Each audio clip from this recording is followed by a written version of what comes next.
So when I was 18 is when like the anorexic and bulimic patterns like really started to show up in my life.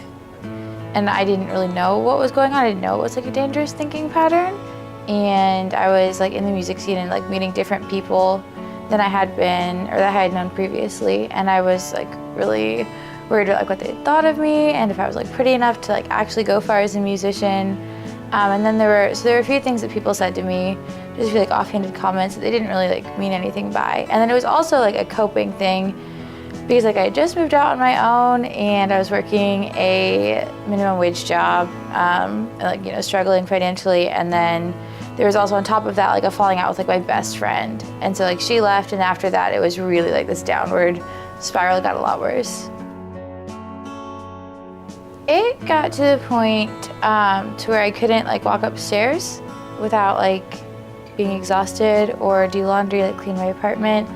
The part that really scared me the most was when I wasn't able to like hold conversations very well, like that was exhausting, like to talk or to think. And I had always been like confident in my ability to like be a quick thinker and to be able to like be independent and do things on my own. So when that stopped being something that I was able to do is when I knew that I'd like really hit rock bottom.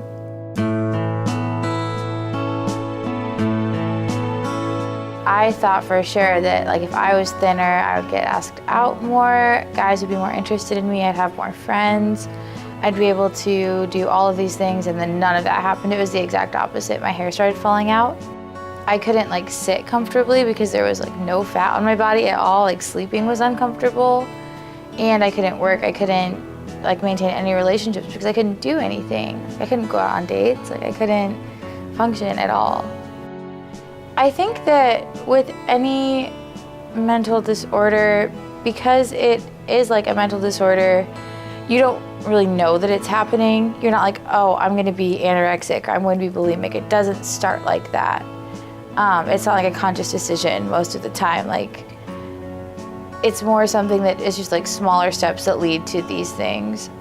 And I remember thinking that I could stop whenever I wanted to, but then I never wanted to until it was like way down the road. First I started seeing a therapist, and so I highly recommend that if you're even like borderline struggling with these things. I think that therapy should be used as like a preventative measure, and I was really thankful that I got like a really great counselor. And so I started that, and then she just kind of helped me like find some direction, like goals to work towards. And when I stopped seeing her, I just decided to take like one small step each day. And so it would just be different. It was like a really gradual process for me. And I knew that I had to do most of it on my own, like, and that was important to me. I love being a personal trainer. I love helping women get stronger. My favorite thing is when somebody deadlifts for the first time. And so a woman will pick up like, I don't know, 185 pounds off the floor. And the first thing she says, like she looks at me and she's like, that was so empowering. And I'm like, I know, like it is super empowering to have that strength and to know like how strong you are physically. And then it definitely like translates like mentally too. Bring this shoulder forward like this. So forward a little bit more. Yep, right like that. Perfect. That back hand, just let that stay nice and relaxed. And then just give me a teeny bit. Think of like with your eyes.